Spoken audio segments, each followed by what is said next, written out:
At 8:43 a.m., in a hangar that smelled faintly of jet fuel and polished metal, he said it, loud enough for technicians, pilots, and admin staff to hear, "You're just a trash employee. You're fired." A sentence thrown like debris, careless and final. She didn't react the way they expected. No defense, no raised voice, just a steady breath, a quiet nod, and a sequence of clicks on her tablet that seemed almost procedural. Because what no one in that moment understood, what the boss's son couldn't possibly quantify, was that her role wasn't visible in titles or org charts. It lived in margins, in annotations, in the quiet discipline of compliance logs and sign-off chains, the kind of responsibility that only becomes obvious the second it disappears. By 8:47, she had surrendered her access. By 8:49, she was walking past the aircraft line for the last time, her reflection sliding across polished fuselage like a closing chapter. No scene, no warning, just an absence that hadn't yet been noticed. At 8:56, someone would open Section 11, and the room would finally understand what had just left with her. The hangar always had its own kind of silence, dense, pressurized, as if even sound had to pass inspection before it was allowed to exist. That morning, it carried something else. Not tension exactly, something thinner, sharper, like the air right before a system failure no one has diagnosed yet. She had been there since 7:10 a.m., not because anyone asked her to, not because it was in her contract, but because aircraft don't negotiate with assumptions. And she didn't either. Her tablet was already open when the first crew walked in. A checklist half-reviewed, 3 flags marked overnight, 1 deferred item she didn't like, nothing dramatic, nothing urgent, just the kind of quiet inconsistencies that, left alone, grow teeth. She noticed them the way other people notice weather shifts, without needing to be told. At 8:12, the boss's son arrived, not late, not early. Exactly on time in the way people are when they believe time adjusts around them. His steps echoed too confidently across the concrete, his voice arriving before he did, sharp, performative, calibrated for audience rather than clarity. "Morning," he said, not really looking at anyone. She didn't respond, not out of defiance, just because she was finishing a line in Section 11 logs, cross-checking an entry that didn't reconcile. A timestamp slightly off, a signature that matched, but not quite. Details, always details. He noticed her anyway. There's a certain kind of attention that isn't curiosity, it's irritation searching for a target. She felt it before he spoke again. The pause, the shift in posture, the subtle recalibration of tone when someone decides to make a point, publicly. "You," he said, loud enough to pull focus from 3 different conversations. "What exactly do you do here?" A few heads turned. Not many, just enough. She looked up, calm, neutral, the way you look at a question that doesn't require urgency. "Airworthiness compliance," she said. It wasn't the full answer, but it was the correct one. He smiled, not because it was funny, because it gave him something to dismiss. "Right, so paperwork." A small ripple moved through the room. Not laughter, something weaker. Agreement by absence. She didn't correct him, because explanations only work when the listener has the capacity to understand them, and this wasn't that moment. Instead, she tapped once on her screen. The flagged entry opened. A maintenance log tied to aircraft 7B, routine check, signed off, cleared. Except it wasn't. The sequence didn't align. The dependency chain broke halfway through. A component inspection marked complete before its prerequisite diagnostic was logged. Not impossible, just improbable, the kind of thing you don't ignore. "Is there an issue?" he asked, noticing her attention wasn't where he wanted it. She paused, measured. "There's a discrepancy in Section 11 logs," she said. "I'm reviewing it." He exhaled, almost amused. "Of course you are." And then, louder, sharper, for everyone. "This is exactly what I mean. We're running aircraft, not a library archive. If it flies, it flies." That did it. Not loudly, not visibly, But something in the room shifted, subtle, structural, like a hairline crack under pressure. She looked at him for a second longer than necessary. Not emotional, not reactive, just precise. Because statements like that don't need to be challenged, they reveal themselves. If it flies, it's cleared, she said quietly. Same thing, he replied instantly. No, not the same thing. But she didn't say it out loud.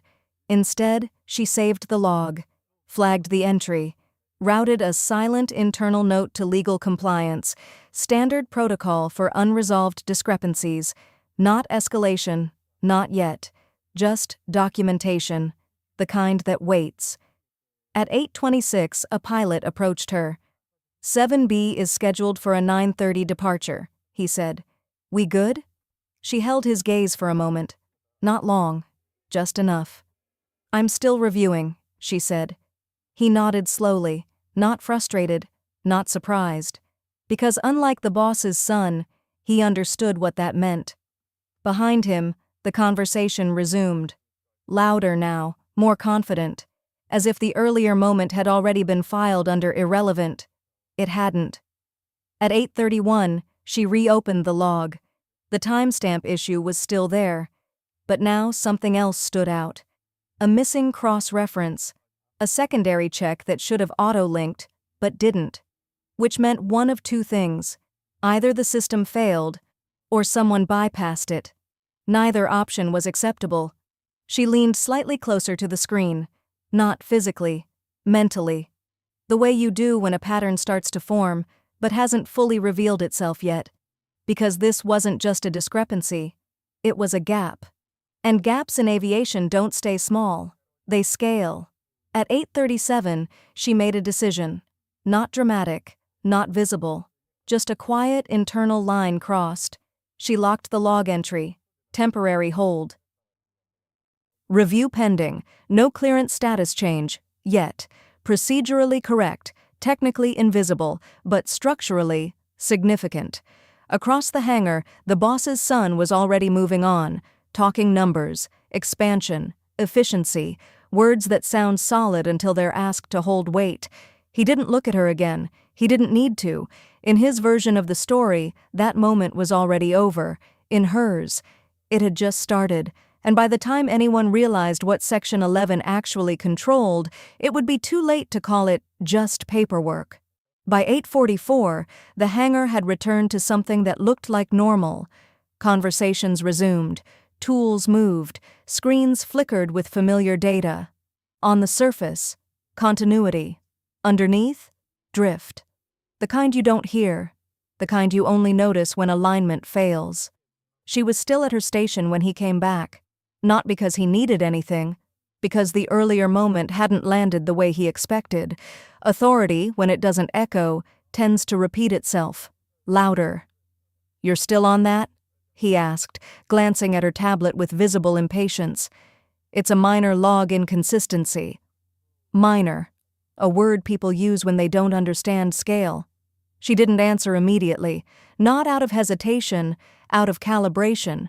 Timing mattered more than volume here. It's not the inconsistency, she said finally. It's the sequence. He tilted his head slightly, already dismissing the premise. Sequence of what? Dependencies, she replied. The inspection chain. A beat. Nothing in his expression changed. Not confusion, not curiosity, just absence of engagement. Because this wasn't his language, and he had no intention of learning it. We're not grounding an aircraft over formatting, he said, louder now, pulling the room into it again. If the system logged it, it's done. That line hung in the air for a second too long, not because it was convincing, because it was dangerous.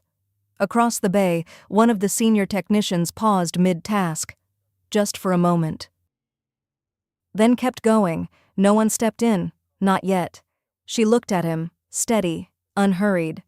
The system logs what it's given, she said, not what actually happened.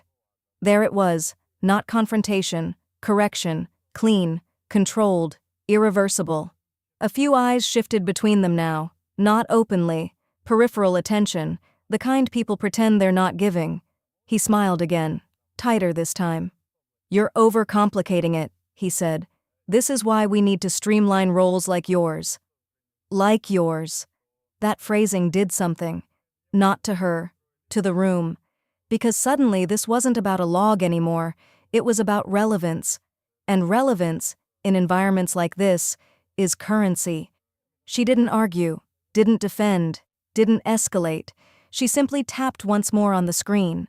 The Section 11 entry expanded into a layered chain, timestamps, signatures, verification nodes, a structure most people never looked at because, when it worked, it stayed invisible. She rotated the tablet slightly toward him. "Walk me through this," she said. It wasn't a challenge, it was an invitation. He didn't take it, didn't even look closely. "Not my job," he replied, almost instantly. "Exactly." She turned the screen back, and for the first time that morning, there was something almost imperceptible in her expression. Not frustration, recognition. Because the system hadn't failed, the process hadn't broken, the gap existed somewhere else entirely. At 8:47, the pilot returned. "Need confirmation," he said, quieter now. "We're approaching prep." She held his gaze again. 1 second longer this time. "Stand by," she said. He nodded. No pushback. Because he understood what a stand by from her actually meant. Behind him, the boss's son exhaled sharply. "This is exactly the bottleneck I'm talking about," he said, turning slightly to address no one and everyone at once. "We delay operations over theoretical risks and then wonder why margins suffer." Margins. Another word that sounds precise until reality asks for proof. She didn't respond to that either. Instead, she opened the audit trail.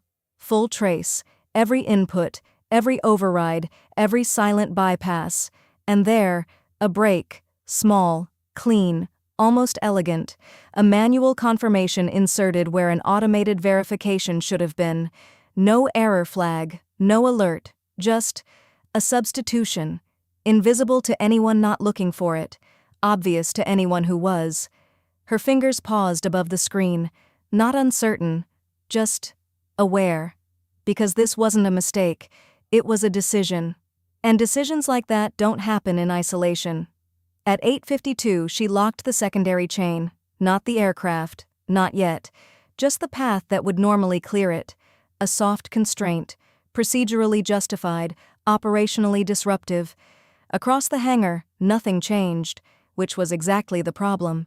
He stepped closer now, not aggressive, not overtly, but closer. "You're holding a departure over this?" he asked, voice lower, sharper. She met his gaze. "Yes." No explanation, no qualifiers, just a single word that carried more weight than anything he'd said all morning. Silence stretched, not dramatic, dense, because now the room understood something had shifted from opinion to control. And control, once visible, changes behavior instantly. "Release it," he said. There it was, direct, unambiguous, public.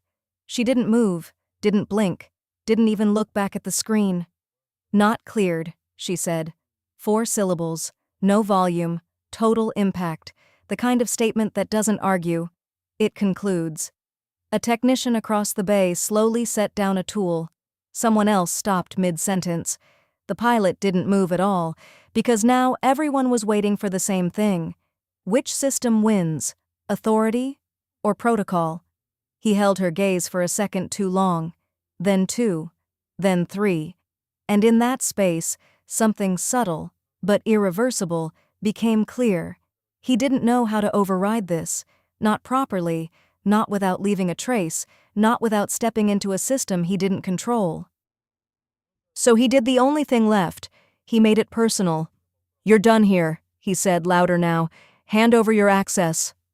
A ripple moved through the hangar, this time stronger, clearer, because everyone understood what that meant, not just removal, replacement, silencing. She nodded once, no resistance, no surprise, as if this outcome had already been calculated and accepted. At 8:55, she began the transfer.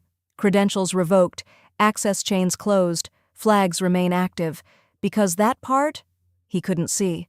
By 8:57, her tablet was blank.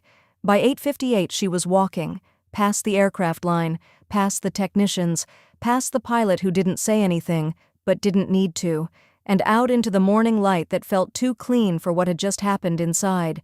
Behind her, operations resumed, louder now, faster, almost relieved, as if removing the friction had solved the problem. It hadn't. At 9:01, someone opened the system. At 9:02, they noticed the hold. At 9:03, they saw Section 11. And at 9:04, they realized the log wasn't just incomplete, it was blocked, because the one person who knew how to resolve it was already gone. And somewhere in that realization, quietly, without announcement, the timeline shifted. Not forward. Toward something no one in that room had planned for. And by the time they understood what "not cleared" actually meant, the aircraft wouldn't be the only thing grounded. If you've ever seen someone dismissed as just paperwork, you already know how this ends. But here's the real question. When control isn't loud, when it doesn't sit in titles or offices, how do you even recognize it before it's gone?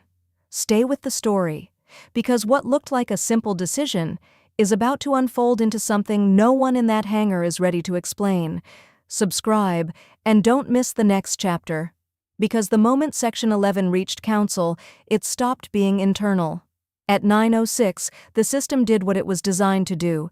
It didn't panic, didn't escalate emotionally, didn't react. It simply refused to proceed. A quiet denial embedded deep in the architecture of Section 11, not dramatic enough to alarm, but absolute enough to stop movement. "Why is 7B still on hold?" someone asked. The question moved across the hangar like a low-frequency signal, not urgent yet, just unexpected. At 9:07, they opened the log. At 9:08, they refreshed it. At 9:09, they tried to bypass the sequence. That's when the first real pause happened. Not confusion, recognition, because what they were looking at wasn't an error, it was a locked chain, and locked chains don't respond to speed, they respond to authority. "Who placed the hold?" a supervisor asked, scanning the header. A name appeared, her name. A few people exchanged glances, not openly, but enough, because now the absence had a shape. "She's gone," someone said quietly. Not as information, as a problem. At 9:10, the boss's son stepped in again. "What's the issue?" he asked, tone already edged with impatience. "Section 11 hold on 7B, the supervisor replied. "Chains incomplete." He exhaled sharply. "Then complete it." "It's not missing data," the supervisor said. "It's a sequence break. A beat." He didn't like that answer, because it didn't give him a lever. "Override it," he said. Another pause. Longer this time. "You can't override Section 11 without revalidation," the supervisor replied. "And revalidation needs—" He didn't finish. Didn't have to. Everyone in that space knew the end of that sentence. Needs her. The silence that followed wasn't loud. It was structural. The kind that forms when a system reveals its actual hierarchy, and it's not the one printed on badges. At 9:12, someone from operations joined. "What's the delay?" "Compliance hold," the supervisor said. "On what basis?" He turned the screen slightly. "Manual substitution in the verification chain." That changed the temperature, not visibly, but instantly, because manual substitution isn't a delay, it's a liability. At 9:13, the word council entered the room, not spoken loudly, just introduced. And once it's there, everything recalibrates. "Send it," someone said. No one asked who, because process, unlike people, doesn't hesitate. At 9:14, the log package was routed. Full Section 11 chain, timestamps, signatures, the break, the lock, and the note she had attached. Quiet, precise, time-stamped before her access was revoked. Not emotional, not accusatory, just complete. Across the hangar, the boss's son shifted his weight. Subtle, but enough. Because for the first time that morning, the system had moved beyond him. And there was nothing performative about that. At 9:16, the first response came back. Not a verdict, a request. Confirm audit integrity. Formal language, measured tone. But everyone understood what it meant. This wasn't internal anymore. This was review. At 9:17, operations stopped pretending it was a delay. Checklists paused mid-line, conversations narrowed, because now every action taken after the hold mattered, not just operationally, legally. "Can we clear anything else?" someone asked. "Not until 7B is resolved," came the answer, because dependencies don't negotiate, they propagate. At 9:19, the pilot stepped back from the aircraft. Not instructed, just aligned. Because pilots don't wait for confirmation when absence already tells them enough. At 9:20, the system updated again. A new status, not cleared, not pending, under review. 3 words, cold, neutral, final, at least for now. The kind of status that doesn't invite action. It suspends it. The boss's son looked at the screen, then at the aircraft, then back at the screen. As if repetition might produce a different outcome. It didn't.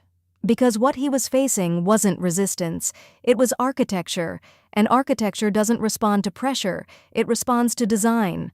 At 9:22, someone quietly reopened her last note, read it again, slower this time. Because meaning tends to reveal itself only after urgency fails. The sequence break wasn't random, it pointed to a specific moment, a specific input, a specific decision, and that decision had a signature. At 9:24, the room understood something no one said out loud.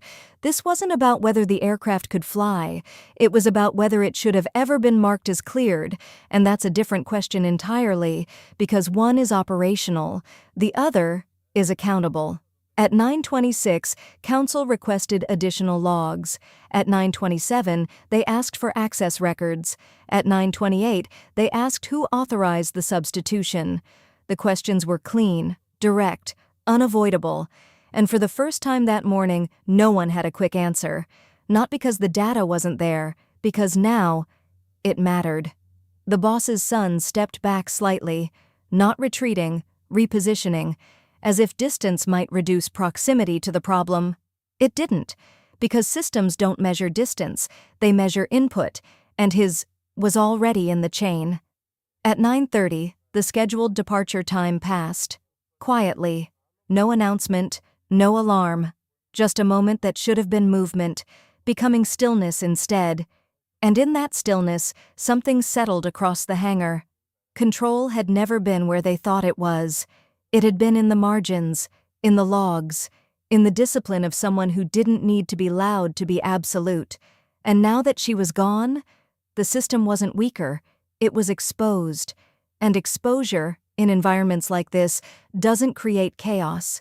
It creates clarity, the kind that arrives too late to prevent what comes next. At 9:31, clarity stopped being abstract. It took form, in timestamps, in access logs, in a sequence that, once aligned, told a story no one in the room could reinterpret. "Pull the authorization layer," someone from operations said, voice lower now, stripped of earlier certainty. The supervisor didn't answer, just complied, a few keystrokes, a filtered view. The system responded instantly. Because systems don't hesitate when the question is precise. At 9:32, the authorization record opened. A single entry sat where an automated verification should have been. Manual confirmation, inserted at 7:58 a.m., no error flag, no alert, just a clean override where no override was supposed to exist. "Who did this?" someone asked. Not rhetorically, forensically. The room leaned, not physically, but collectively, toward the screen. Because now it wasn't about procedure, it was about origin. The cursor moved. One click, identity revealed. Not slowly, not dramatically, just there. A name attached to the substitution. His name. No one spoke for a second, not because they were surprised, because confirmation removes the last layer of doubt and replaces it with consequence. At 9:33, the boss's son didn't react immediately. which, in itself, was a reaction. He looked at the screen the way people do when they're trying to locate an alternative explanation inside fixed data. There wasn't one. "Must be a system error," he said. Quick, instinctive, almost automatic. But the room had already moved past that possibility, because Section 11 doesn't log errors like that. It logs intent, and intent leaves structure. At 9:34, someone from compliance spoke. "Manual substitution requires dual validation," they said. "There's no secondary signature." Another layer, another constraint, another narrowing of options. He shifted again, slightly sharper this time. "I authorized it," he said. "We were behind schedule." There it was, not denial, justification. But justification only works before evidence aligns. After that, it reframes. At 9:35, the system updated, a subtle change in the audit panel. Escalation flag, active, no sound, no alert, just a quiet line of text that changed the entire context. Because escalation doesn't ask for permission, it triggers when thresholds are crossed. And they had been. At 9:36, counsel responded again. Faster now. "Confirm chain of responsibility." 5 words, precise, targeted, irreversible, because once responsibility is requested in writing, it stops being shared, it becomes assigned. The supervisor didn't answer right away, not out of hesitation, out of alignment, because now every response had to match the record. Exactly. "No secondary validation," he said finally. "Manual insertion by primary authority. No names, no tone, just structure, the kind that holds under scrutiny." At 9:37, the room shifted again. Not visibly, but fundamentally, because authority, when it leaves a trace, becomes something else entirely. Evidence. The boss's son exhaled, longer this time, less controlled, because the narrative he had been operating under, efficiency, speed, decisiveness, no longer applied. Now it was about sequence, protocol, deviation, and deviation doesn't scale well under review. At 9:38, someone reopened her final note. Again. But this time they didn't skim it. They read it, line by line, because context, once confirmed, demands attention. The note didn't accuse, didn't speculate, it simply mapped the break. Timestamp to timestamp, action to consequence, a clean, unbroken chain, except for one point, the substitution, placed precisely where it would bypass verification, placed precisely where she found it. At 9:39, the implication settled, not loudly, not dramatically, but completely. She hadn't created the problem, she had isolated it, and then, quietly, contained it. At 9:40, counsel sent a directive. Maintain hold, suspend related operations pending review. That was it. No elaboration, no negotiation, because at this stage, language compresses, meaning expands. Across the hangar, motion slowed, not stopped, just reduced, because now every action carried weight beyond itself. At 9:42, the pilot stepped away from 7B entirely. No instruction, no signal, just alignment with reality, because pilots don't wait for conclusions when the system has already spoken. At 9:43, the boss's son looked around the hangar. Same space, same people, different structure, because now nothing in that environment responded to his voice the way it had an hour ago, not out of defiance, out of design. And design, once exposed, doesn't revert. At 9:45, the system logged one more entry. Access revoked, compliance originator, her credentials, finalized, time-stamped, closed, and yet, her work was still active, her flags still holding, her note still guiding the entire process, which meant something the room hadn't fully articulated yet. She wasn't there, but her control hadn't left. At 9:47, someone said it, quietly, almost to themselves. "We can't move without resolving this." Not a complaint, a fact. And facts, unlike authority, don't negotiate. The boss's son didn't respond, not immediately, because for the first time that morning, there was nothing left to assert, only something to face. At 9:49, counsel requested presence, not remote confirmation, not additional logs, presence. Because some situations require more than data, they require accountability in person. The message was clear, even without tone. This wasn't a system issue anymore, it was a decision under review, and decisions once reviewed don't stay internal, they expand. At 9:50, the hangar settled into something unfamiliar. Not chaos, not order, exposure. The kind that strips away interpretation and leaves only structure behind. And in that structure, one detail stood out with quiet precision. The system had worked exactly as intended. It had recorded, flagged, contained, escalated. Everything else was human. At 10:02, the car arrived. No sirens, no urgency in motion, just a quiet precision that didn't need to announce itself. Two people stepped out, not in uniform, not in anything that signaled authority at a glance, but the way the hangar adjusted, subtly, almost instinctively, made it clear this wasn't routine. "Counsel is on site," someone said under their breath. Not an alert, a shift. Because once review becomes physical, abstraction disappears. Everything becomes immediate. At 10:04, they entered. No introductions beyond names, no wasted words. Their attention moved directly, not to people, but to the system terminal already displaying Section 11, because process, when it's clean, speaks faster than explanation. "Walk us through the sequence," one of them said, not to him, to the supervisor. He complied, step by step, timestamp to timestamp, input to outcome, no interpretation, no narrative, just structure, the kind that doesn't bend. At 10:07, they reached the break. Manual substitution, 7:58 a.m., primary authorization, no secondary validation. One of them leaned slightly closer to the screen, not reacting, confirming. Because in environments like this, the first pass isn't about judgment, it's about integrity of data. "Source?" they asked. The supervisor didn't answer verbally. He rotated the screen.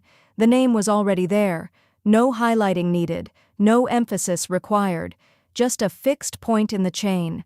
At 10:08, the room became smaller, not physically, structurally, because once responsibility is anchored, everything else aligns around it. The boss's son spoke first. "We were behind schedule," he said. "It was a minor step.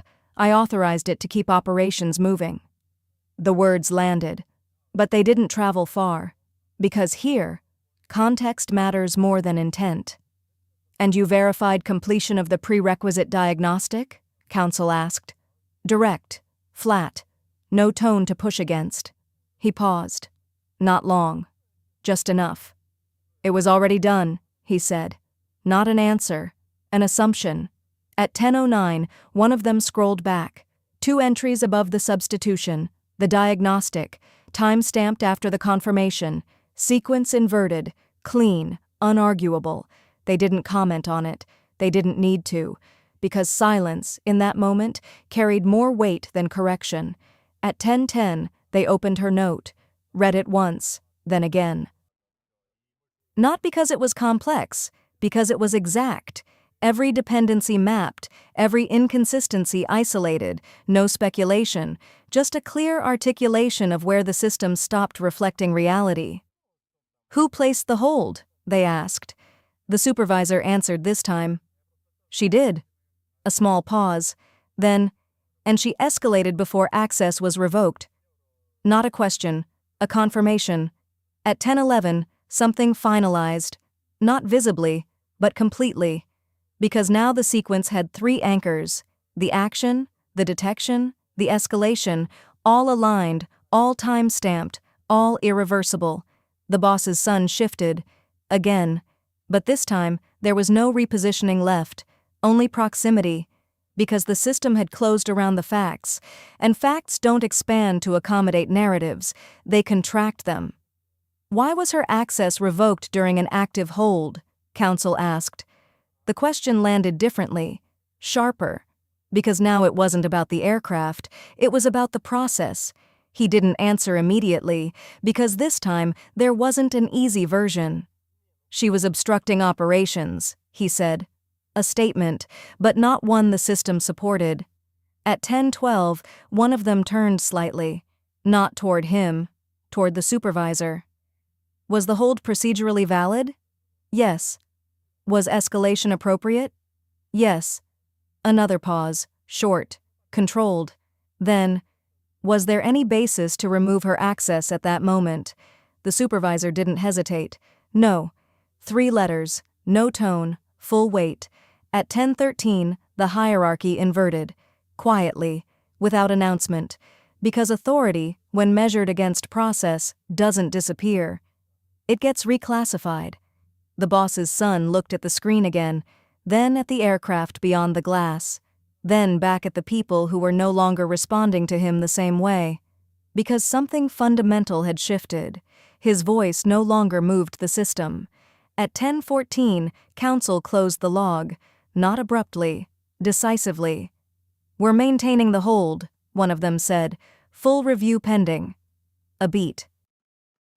Then, effective immediately, all manual overrides required dual authorization. Policy adjustment, instant, non-negotiable, because systems evolve exactly at the point they're tested. At 10:15, they gathered the relevant records. Not everything, just what mattered. Because precision here isn't about volume, it's about sufficiency. As they turned to leave, one of them paused. Not for long, just enough to ask one final question. "Where is she now?" No one answered immediately, not because they didn't know, because the question carried something beyond location. At 10:16, the pilot spoke. "She left at 8:58. A nod, acknowledged, logged, because even absence in this context becomes part of the record. At 10:17, Council exited, same way they arrived, quiet, measured, complete, and with them they took something the room could no longer ignore, the narrative. What remained was structure, unfiltered, unprotected. At 10:20, the hangar stood still again. Not because nothing was happening, because everything that mattered had already been set in motion. The aircraft hadn't moved, the hold remained, the logs were intact, and the system had done exactly what it was designed to do. It didn't prevent the decision, it recorded it, it exposed it, it escalated it, and then it waited. For someone to understand what that actually means. Because in environments like this, control isn't loud. It doesn't sit in titles. It doesn't announce itself in meetings. It lives in sequences, in dependencies, in the quiet discipline of someone who knows that cleared and flies are not the same thing. And by the time the difference becomes visible, it's already too late to redefine it. Silence.